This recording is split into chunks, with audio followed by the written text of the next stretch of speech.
नमस्कार दोस्तों, स्वागत है आपका हमारे YouTube चैनल जीके ट्रैकर पे। देखिए फ्रेंड्स, आज की क्लास में हम बात करेंगे जो हमारी एक सीरीज है टॉप जीके एमसीक्यू सीरीज। इस सीरीज में जैसा आप जानते हैं हम जीके के प्रीवियस ईयर क्वेश्चंस को एक्स्ट्रा फैक्ट के साथ यहाँ पे कवर करते हैं। ये क्वेश्चन आपसे किसी ना किसी एग्जाम में पूछे गए होते हैं। आज की क्लास में आपको अगस्त 2024 में जो यूपी पुलिस कांस्टेबल का एग्जाम हुआ उसमें जो जीएस के क्वेश्चन आए थे, इंपॉर्टेंट क्वेश्चन, उनको हम यहां पर पूरे विस्तार से कवर करेंगे, जिससे आपकी अच्छे से प्रैक्टिस भी हो और एक्स्ट्रा फैक्ट के माध्यम से आपका रिवीजन भी यहां पर अच्छे से हो सके। यह हमारी इस सीरीज की 198वीं क्लास है। अगर आपने इससे पहले की वीडियोस को नहीं देखा है, इस सीरीज की मास्टर वीडियोस को नहीं देखा है, तो आप उनको प्लेलिस्ट के माध्यम से देख सकते हैं। तो चलिए दोस्तों, आज की क्लास को शुरू करते हैं।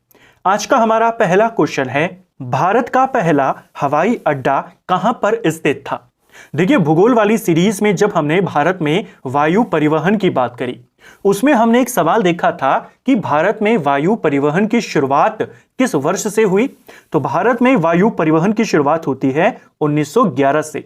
1911 में प्रयागराज यानी इलाहाबाद से नैनी के बीच में दुनिया की पहली विमान डाक सेवा शुरू करी गई और उसी के साथ भारत में वायु परिवहन की शुरुआत होती है।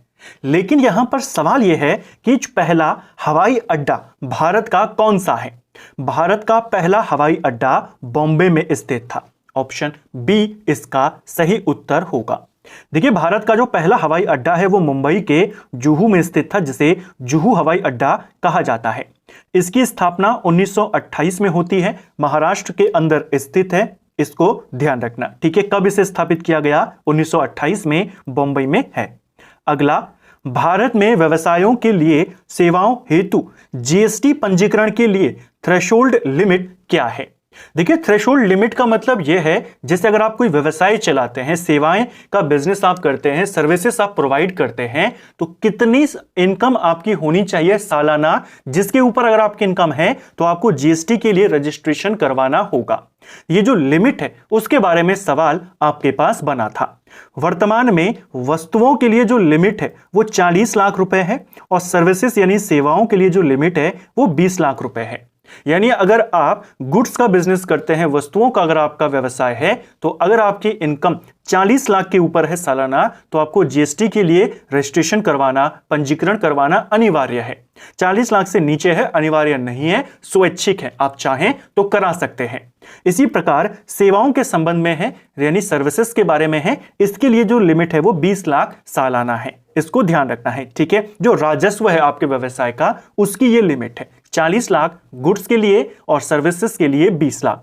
आपको सेवाओं के लिए पूछा है तो इसका उत्तर होगा 20 लाख रुपए। ऑप्शन डी सही उत्तर होगा, ठीक है।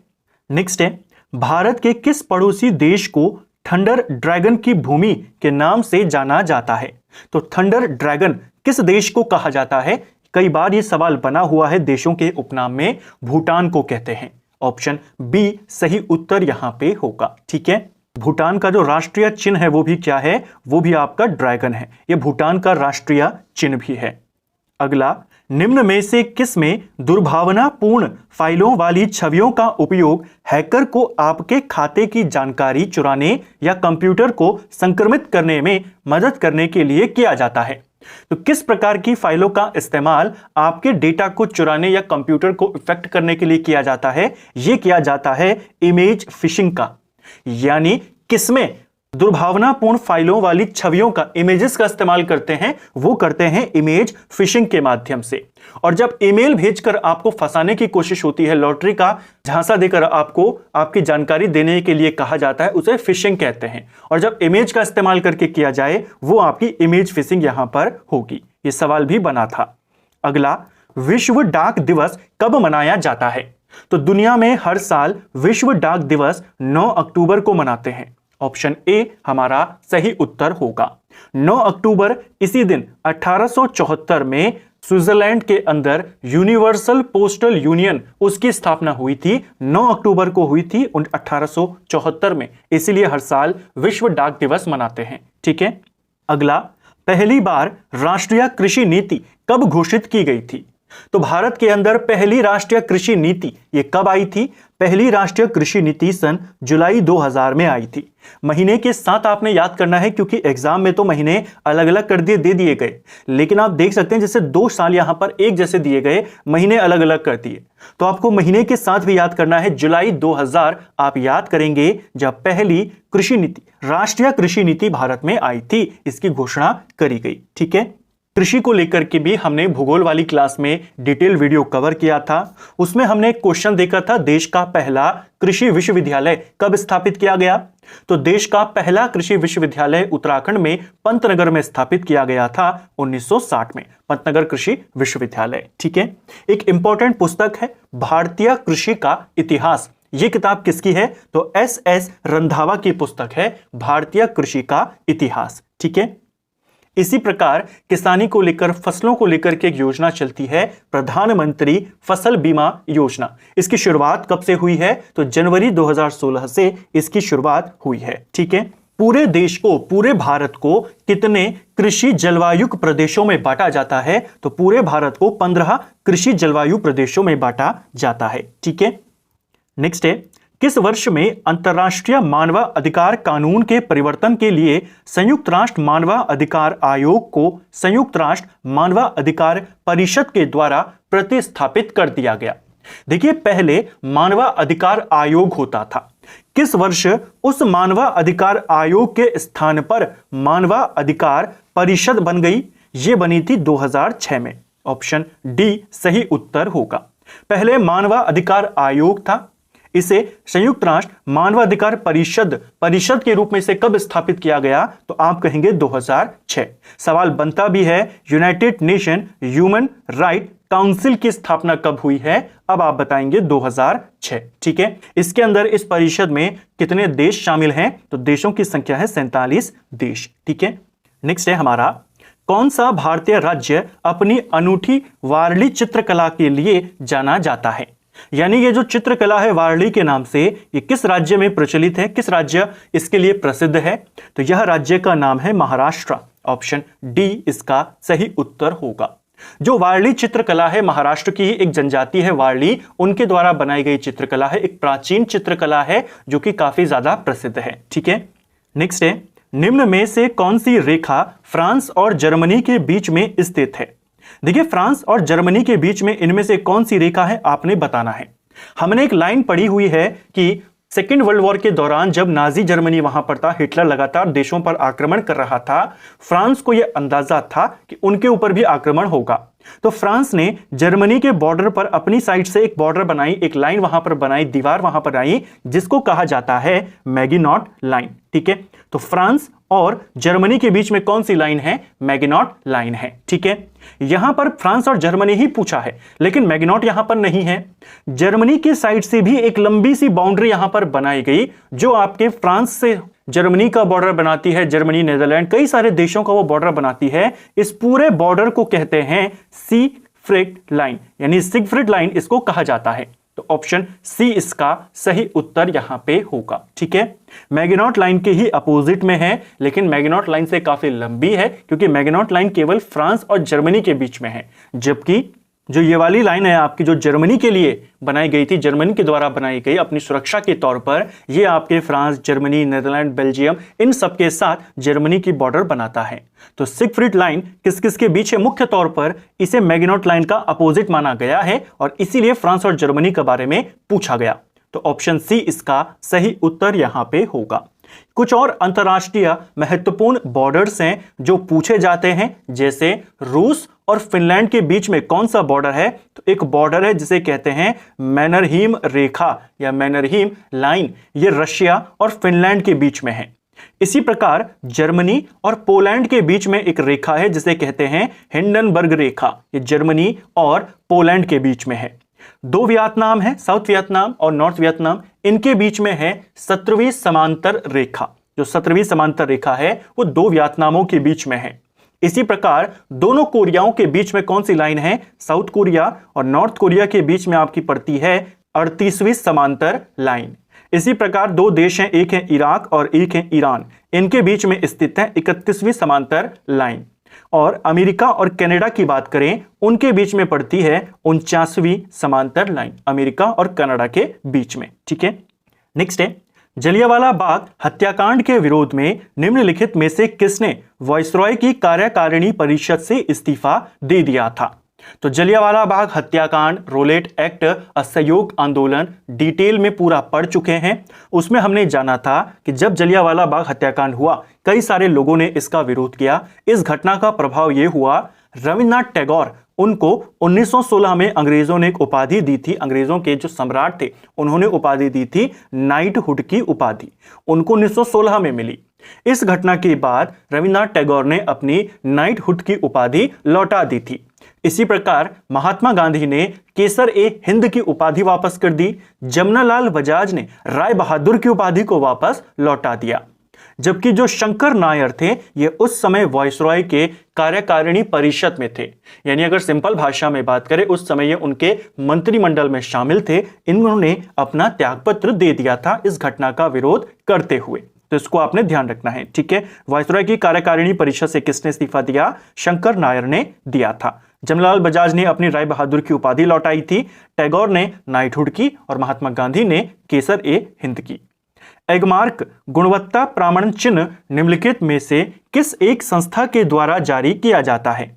देखिए, एगमार्क को लेकर के भी सवाल आपके पास बने हैं। सवाल बनता है, एगमार्क एक्ट इसे भारत में कब लागू किया गया था? किसी भी वस्तुओं की गुणवत्ता जांचने के लिए दिया जाता है, यानी कि इससे यह पता चलता है अगर किसी वस्तु के ऊपर, किसी उत्पाद के ऊपर एगमार्क का साइन है, तो इससे आप यह समझ सकते हैं कि इस उत्पाद को बनाने के लिए जो मानक निर्धारित किए गए हैं उन्हीं का पालन हुआ है। ठीक है, यानी जांच में यह बात सही साबित हुई है। तो ये जो एगमार्क है, इसके लिए आया था एगमार्क एक्ट। भारत में एगमार्क एक्ट 1937 में आया था। ठीक है, 1986 में इसमें संशोधन किया गया। तो आया कब? 1937। ये पेपर में पूछा गया है, संशोधन को भी आप ध्यान में रखेंगे। ये जो एगमार्क है, गुणवत्ता प्रमाणन चिन्ह यानी प्रमाणन सर्टिफिकेट है आपका, कि जो उत्पाद है वो क्वालिटी पर खरा उतरता है। यह सर्टिफिकेट विपणन एवं निरीक्षण निदेशालय के द्वारा दिया जाता है। ऑप्शन सी इसका सही उत्तर होगा। ठीक है, इसी प्रकार जो भारतीय मानक ब्यूरो है, आपने जल्दबाजी में इस पर टिक नहीं करना है। भारतीय मानक ब्यूरो जो आईएसआई चिन्ह होता है वो प्रमाण करता है। आईएसआई मार्क जो चीजों पर होता है उसे कौन देता है? भारतीय मानक ब्यूरो। लेकिन एगमार्क कौन देता है? विपणन एवं निरीक्षण निदेशालय। ठीक है, अगला, अनुच्छेद 315(2) में तहत 2 या अधिक राज्यों के लिए संयुक्त आयोग की व्यवस्था की गई है। संयुक्त लोक सेवा आयोग के अध्यक्ष व सदस्यों की नियुक्ति कौन करता है? देखिए, हमारे संविधान में आर्टिकल 315 संघ लोक सेवा आयोग, राज्य लोक सेवा आयोग, इनकी स्थापना की बात करता है। इनके सदस्यों, अध्यक्ष की नियुक्ति कौन करेगा, इसकी बात करता है। 315 में संयुक्त लोक सेवा आयोग के बारे में वर्णन किया गया है। जैसे संघ लोक सेवा आयोग है, उसकी नियुक्ति और उनको हटाने का काम राष्ट्रपति करता है। राज्य लोक सेवा आयोग में नियुक्ति राज्यपाल करता है, हटाता राष्ट्रपति है। लेकिन जो संयुक्त लोक सेवा आयोग होता है, 2 या 2 से ज्यादा राज्यों का एक ही लोक सेवा आयोग, इनके अध्यक्ष और सदस्यों की नियुक्ति भी राष्ट्रपति करता है, हटाता भी राष्ट्रपति है। ठीक है, ऑप्शन बी। नीचे दिए गए अनुसंधान संस्थान और शहरों के युग्मों में से कितने युग्म सही हैं? तो कौन सा सही है वो नहीं बताना, कितने सही हैं वो बताना है। शुष्क वन अनुसंधान संस्थान, क्या ये जोधपुर में है? ये आपका बिल्कुल सही है, जोधपुर में स्थित है। हिमालय वन अनुसंधान संस्थान, क्या ये देहरादून में है? ये गलत हो जाएगा। हिमालय वन अनुसंधान संस्थान जो है आपका, ये हिमाचल प्रदेश में है, ना कि देहरादून में। वर्षा वन अनुसंधान संस्थान, ये जोरहाट असम के अंदर है, जोरहाट आपके असम में है, ये भी सही है। उष्णकटिबंधीय वन अनुसंधान संस्थान, ये जबलपुर में है, ये भी आपका सही है। तो सारे आपके वन अनुसंधान संस्थान थे, लेकिन अलग आगे के जो नाम है वो आपको पता होने चाहिए। भारतीय वन अनुसंधान संस्थान जो है वो देहरादून में है, FRI जिसको कहते हैं हम, लेकिन ये हिमालय वन अनुसंधान संस्थान है जो हिमाचल प्रदेश में है। तो पहला, तीसरा और चौथा सही है, दूसरा वाला गलत है। आपको पूछा है कितने सही हैं, आपने कहा 3 सही हैं। भारत छोड़ो आंदोलन का प्रस्ताव का आलेख गांधी जी ने किसके सहयोग से तैयार किया था? देखिए, भारत छोड़ो आंदोलन का प्रस्ताव जो तैयार हुआ उसे महात्मा गांधी ने किया। उसमें उनका सहयोग किसने किया था? मौलाना आजाद ने किया। ऑप्शन डी सही आंसर होगा। उस दौरान कांग्रेस के प्रेसिडेंट भी कौन थे? मौलाना अबुल कलाम आजाद थे। ठीक है, जो प्रस्ताव था भारत छोड़ो आंदोलन का, इसे खुद महात्मा गांधी ने लिखा था, यानी उन्होंने इसे तैयार किया। उनकी मदद मौलाना आजाद ने करी। भारत छोड़ो आंदोलन का जो प्रस्ताव था, इसे पेश किसने किया? तैयार करना अलग बात है, पेश किया था जवाहरलाल नेहरू ने। और इसका समर्थन किसने किया? तो समर्थन किया था सरदार पटेल ने। ये सारे नाम पूछे जाते हैं, किसने तैयार किया, किसने सहयोग किया, किसने पेश किया, किसने समर्थन किया। ठीक है, सूची 1 को सूची 2 से सम्मिलित करना है। एक तरफ शिखर है, दूसरी तरफ पर्वत श्रेणी है। गुरु शिखर किस पर्वत श्रेणी का शीर्ष शिखर है? शीर्ष पर्वत चोटी है। तो गुरु शिखर आती है आपके अरावली की, यानी पहले आ जाएगा 2। धूपगढ़ या धूपगढ़ी ये किसकी सर्वोच्च शिखर है? धूपगढ़ी आती है आपकी सतपुड़ा की, यानी फिर आ जाएगा 3। अमरकंटक ये किसकी है? तो मैकाल पर्वत श्रेणी की ये शीर्ष है, यानी 1। और कुद्रेमुख दक्षिण सह्याद्री की है, यानी कि 4। 2 3 1 4 इसका सही उत्तर होगा। तुगलकनामा पुस्तक के लेखक कौन है? एक और इंपॉर्टेंट पुस्तक, जो मध्यकालीन पुस्तकें हैं उनके लेखक, उनके रचयिता आपसे पूछे जाते रहते हैं। दिल्ली सल्तनत वाली मास्टर वीडियो में हमने इनको बात करी है, और दिल्ली सल्तनत की पहले की जो क्लासेस हैं वो भी बनी हुई हैं, आप प्लेलिस्ट से देख सकते हैं। तुगलकनामा जो पुस्तक है इसे अमीर खुसरो ने लिखा था। ऑप्शन डी सही उत्तर होगा। चंद्रमा पर नासा के मानव युक्त लैंडिंग मिशन को क्या नाम दिया गया है, जो 2024-25 तक होने की संभावना है? पहले यह मिशन 2024 में होना था, लेकिन अब यह 2025 में होगा। मानव युक्त मिशन है चंद्रमा का, नासा इसे करेगा। एक इंपॉर्टेंट मिशन है, अगले पूरे साल आपके लिए करंट का भी काम करेगा और अभी भी पूछा जाएगा। इस मिशन का नाम है आर्टेमिस। ऑप्शन सी इसका सही उत्तर यहां पे होगा। इससे पहले नासा के द्वारा जो मानव युक्त चंद्रमा के मिशन किए गए थे वो 1972 में आखिरी बार उसने किया था, अपोलो 17 के नाम से। उसके बाद पहला चंद्रमा पर जो मानव युक्त मिशन करेगा नासा, वो आर्टेमिस के नाम से करेगा। भारत में लीड बैंक योजना की शुरुआत कब हुई थी? यह क्वेश्चन उत्तराखंड के अंदर पूछा जा चुका है, प्रीवियस ईयर का क्वेश्चन है। भारत में लीड बैंक योजना ये आई थी 1969 में। ऑप्शन बी सही आंसर होगा। जो लीड बैंक योजना थी इसको भारतीय रिजर्व बैंक ने शुरू किया था। इस योजना के अंतर्गत हर जिले के लिए एक बैंक को लीड बैंक घोषित किया जाना था, और उस बैंक का दायित्व होता कि उस जिले की अर्थव्यवस्था में सुधार वो करे। इस योजना को कहा गया लीड बैंक योजना। इस योजना की सिफारिश नरीमन समिति ने करी थी। कब आई ये योजना? 1969 में। 1969 में बैंकिंग क्षेत्र में एक और बड़ा काम हुआ था। 19 जुलाई 1969 को देश के अंदर 14 राष्ट्रीय बैंकों का राष्ट्रीयकरण कर दिया गया था, यानी 14 बैंकों का नेशनलाइजेशन हुआ था। ऐसे बैंक जिनकी जो जमा पूंजी थी, जिन पर पैसा कितना जमा था? 50 करोड़। तो 50 करोड़ से अधिक जमा वाले बैंक के ऐसे 14 बैंक थे जिनका राष्ट्रीयकरण कर दिया गया। बैंकों का राष्ट्रीयकरण तो 1980 में भी हुआ। कितने बैंकों का हुआ था 1980 में? 6 बैंकों का। और इस समय कितने करोड़ रुपए जमा वाले बैंकों का हुआ? 200 करोड़ रुपए वालों का। ठीक है, निम्न में से किसने पहली बार बुनियादी शिक्षा का विचार प्रतिपादित किया था? देखिए, बुनियादी शिक्षा या जिसे नई तालीम के नाम से भी जाना जाता है, बुनियादी तालीम कहते हैं, इस शिक्षा का विचार सबसे पहले किसने दिया? तो बुनियादी शिक्षा का विचार हो या इससे रिलेटेड जो भी पहली चीज पूछी जाए कि किसने इसके बारे में सबसे पहले कहा, तो महात्मा गांधी। ऑप्शन डी सही उत्तर होगा। 1937 में वर्धा में बुनियादी शिक्षा योजना, इसकी शुरुआत हुई। बुनियादी योजना को, बुनियादी शिक्षा को लेकर के जो महात्मा गांधी के विचारों पर आधारित थी, इसे नई तालीम या बुनियादी तालीम कहा गया। ठीक है, उसी साल नई शिक्षा योजना के विचारों पर चर्चा करने के लिए वर्धा में भारतीय शिक्षा सम्मेलन हुआ था। यहीं पर महात्मा गांधी ने ये विचार दिए थे, यहीं से ये योजना शुरू हुई। ठीक है, यहीं पर बुनियादी शिक्षा की योजना को तैयार करने के लिए एक समिति बनाई गई, और उस समिति का जो प्रमुख थे वो डॉक्टर जाकिर हुसैन थे। चीन ने तिब्बत पर कब आक्रमण किया था? देखिए, इसी से मिलता जुलता एक क्वेश्चन कई पेपर में आया है। ये वाला क्वेश्चन यूपी पुलिस कांस्टेबल में पूछा गया था। दूसरे पेपर में जो सवाल आता था वो ये आता था कि दलाई लामा ने किस वर्ष भारत में शरण ली थी? तो दलाई लामा भारत में आए थे 1959 में। ठीक है, लेकिन इसका मतलब ये नहीं है कि चीन ने तिब्बत पर 1959 में आक्रमण किया था। ये इसका उत्तर गलत है। चीन ने तिब्बत पर 1950 पर आक्रमण किया था। ऑप्शन ए हमारा सही उत्तर यहां पे होगा। 1950 में आक्रमण किया, 1951 तक उसने पूरे तिब्बत को अपने अधिकार में ले लिया था। धीरे धीरे तिब्बत में चाइना के विरुद्ध विद्रोह होने लगे। 1956 में विद्रोह की शुरुआत होती है, लेकिन उन्हें दबा दिया जाता है। 1959 में एक बार दोबारा से विद्रोह की प्रयास होती है और उसी समय दलाई लामा भारत में शरण लेते हैं। तो दलाई लामा ने कब ली? तो 1959। और चाइना ने कब आक्रमण किया? 1950। ठीक है, इन दोनों बातों को आपने ध्यान रखना है, दोनों वर्ष पेपर में पूछे जाते हैं। तो फ्रेंड्स, ये था हमारा आज का वीडियो जिसमें हमने जीके के 20 इंपॉर्टेंट प्रीवियस ईयर क्वेश्चंस को यहाँ पे कवर किया, अतिरिक्त तथ्यों के साथ इनको देखा, साथ में कोशिश करी चीजों को लिंक करके यहाँ पर कवर करने की।